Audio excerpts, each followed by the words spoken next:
এই যে গাছটা তোমরা এখন দেখতে পাচ্ছ, এই গাছটার বয়স খুব জোর 4 থেকে 5 মাস। তারই মধ্যে কিন্তু দেখো একটা দুটো কিন্তু প্রত্যেক দিন ফুল ফুটতে শুরু করে দিয়েছে।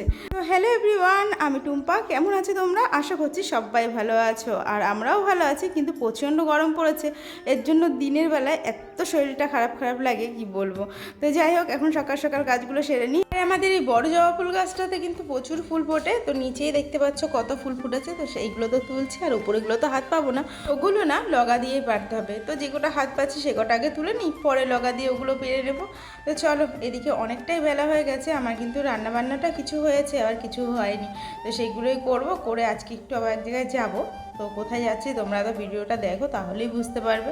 তো চলো, এই দেখো কতগুলো ফুল তুলে নিয়েছি। তোমাদেরকে বললাম না এক জায়গায় যাবো, এই দেখো চলে এসেছি। আজকে যেহেতু শনিবার, তো বাবার এখানটায় আসলাম। এসে আগে বাবার এখানে যেটুকু পেরেছি দিয়ে গেলাম, আর একটু যাবো বাজারের দিকে। তো সেখানে একটু দরকার আছে। প্রচণ্ড রোদ ছিল, এই জন্য কোনো রকম ভিডিও করিনি। তারপরে কিন্তু বাড়িতে চলে এসেছি দরকারটা মিটিয়ে। আর এদিকে মামামের খুব বায়না হয়েছে, এখন ম্যাঙ্গো গামিজ বানাবে। তো এই কারণে ফুড কালার কিন্তু আমার সঙ্গে আসার সময় কিনে রেখেছে, নিয়ে এসেছে 2 রকম। তো যাই হোক, ওর বাবাকে বললাম যে গাছের থেকে আম পেড়ে দাও।